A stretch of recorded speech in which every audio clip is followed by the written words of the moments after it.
hello को हुनुहुन्छ यहाँ चेस मास्टर अथवा चेस त सबैजनाले खेल्नु भएको होला हैन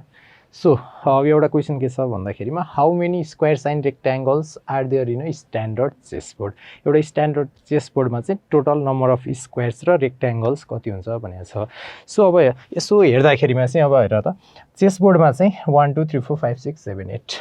जम्मा जम्मी टोटल कोलम कति हुन्छ 8 हुन्छ टोटल नम्बर अफ रो कति हुन्छ 8 हुन्छ टोटल बक्स चाहिँ कति हुन्छ स्क्वायर बक्सेस चाहिँ हाम्रो 8/8 भनेको 64 हुन्छ है त यसो हेर्दाखेरि चाहिँ हामीलाई टोटल नम्बर अफ स्क्वायर्स र रेक्ट्याङ्गल्स चाहिँ 64 हो कि जस्तो लाग्न सक्छ तर टोटल नम्बर अफ स्क्वायर्स त्योभन्दा बढी हुन्छ किनकि कम्बिनेसन अफ जस्तै मैले फर इक्जाम्पल 3/3 म्याट्रिक्स चाहिँ लिएँ भने 3/3 म्याट्रिक्स लिएँ भने यसो हेर त so 1 2 3 4 5 6 7 8 9 total number of squares 9 त बन्यो तर कम्बिनेसन अफ 2/2 बाट बन्यो र त 2/2 बाट पनि एउटा स्क्वायर बन्छ फेरि यता पनि अर्को स्क्वायर बन्यो हुन्छ अथवा कम्बिनेसन अफ 3/3 बाट पनि अर्को स्क्वायर बन्यो हुन्छ सो यस्तो कम्बिनेसनहरु चाहिँ कति बन्न सक्छ भनेर चाहिँ क्वेशनले सोधेको है त अब हामीले यसो हेर्छौं हैन 1 2 3 4 5 6 7 8 यसमा कति छ त रो पनि 8 सो कोलम पनि 8 अब total number of squares find out गर्ने सजिलो टेक्निक के छ भन्दाखेरिमा स्क्वायर्स फाइन्ड आउट गर्न हामी स्क्वायर काउन्ट गर्न चाहिँ गइरहेको छौं है सो अब यसो हेर त स्क्वायरको लागि चाहिँ फर्मुला के छ भन्दाखेरिमा हामीले m र n को टर्ममा फर्मुला याद गर्दा पनि हुन्छ यदि होइन भने यसको डाइरेक्टली चाहिँ टोटल कोलम चाहिँ कति छ त यता 1 2 3 4 5 6 1 2 3 4 5 6 7 8 भयो हैन यता पनि 1 2 3 4 5 6 7 8 सम्म गइराछ so 8/8 8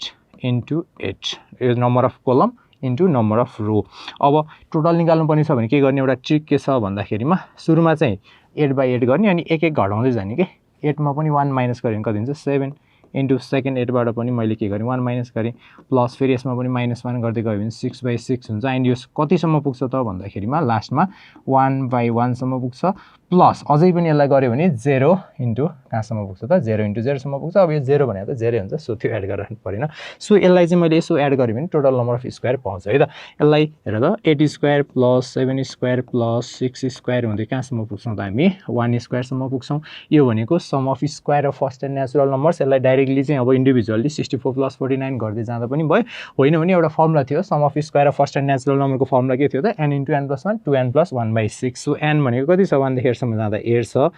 n into n plus 1 into 2n plus 1 2n plus 1/6 so यसलाई त्यस्तो धेरै गाह्रो छैन क्याल्कुलेसन यो भनेको कति हुन्छ त 8 इन्टु 9 इन्टु 17/6 गर्यो भने डाइरेक्टली आन्सर भन्न सकिन्छ 2 3 जा 6 2 4 जा 8 3 3 जा 9 यो भनेको कति भयो 4 त्यहाँ 12 इन्टु 17 गर्यो भने कति आउँछ त 204 टोटल नम्बर अफ स्क्वायर्स कति हुँदो रहेछ त हाम्रो चेस बोर्डमा भन्दाखेरिमा 204 अब यो त स्क्वायरको काम सकियो यदि हानेर 8/8 नभइकन डिफरेन्ट जस्तै नम्बर अफ रो चाहिँ 8 छ नम्बर अफ कोलम 5 छ भने पनि यो फर्मुलाले काम गर्छ है त 8/5 प्लस फेरि 8 बाट 1 घटाउने 7 इन्टु 5 बाट 1 घटाउने 4 त्यो गर्दै गर्दै लास्टमा 0 9 जसम्म गर्यो भने जस्तो सुकै तिम्रो रो र कोलम इक्वल भएको केसमा पनि फर्मुलाले काम गर्छ रो र कोलम इक्वल नभएको केसमा पनि फर्मुलाले काम गर्छ है त सो यति भइसकेपछि स्क्वायर वाला पार्ट सकिन्छ अब टोटल नम्बर अफ रेक्ट्याङ्गल्स काउन्ट गरौँ रेक्ट्याङ्गल्सको लागि टेक्निक के छ भन्दाखेरिमा एउटा फर्मुला छ sum of first n natural नम्बरको फर्मुला नै याद गर है त sum of first n natural नम्बरको फर्मुला के हुन्थ्यो भने त मलाई n into n plus 1/2 so यही फर्मुलालाई मैले के गर्छु त यहाँनिर r र c को टर्ममा चाहिँ रिप्लेट गर्छु है त r भनेको नम्बर अफ रो र c भनेको नम्बर अफ कोलम यसमा number of row number of column कति छ त हेर त r इन्टु r प्लस 1/2 यही फर्मुला याद गर्दै भइहाल्यो r into r plus 1/2 into c भनेको column c plus 1/2 main formula यही हो है त रेक्ट्याङ्गलको लागि पनि यही फर्मुला युज गरिदिए भइहाल्छ सो r भनेको नम्बर अफ रो c भनेको नम्बर अफ कोलम अहिलेको केसमा नम्बर अफ रो र नम्बर अफ कोलम सेम छ 8 छ सो 8 इन्टु 8 प्लस 1/2 इन्टु अब यसलाई होल स्क्वायर गर्दै पनि हुन्छ होइन भने फेरि मल्टिप्लाई गर्दा भयो 8 इन्टु 8 प्लस 1/2 सो यसलाई यसो गर्यो भने कति आउँछ त यो भनेको 4 इन्टु 9 को होल स्क्वायर गर्दै भइहाल्यो यो भनेको 36 को स्क्वायर कति हुन्छ त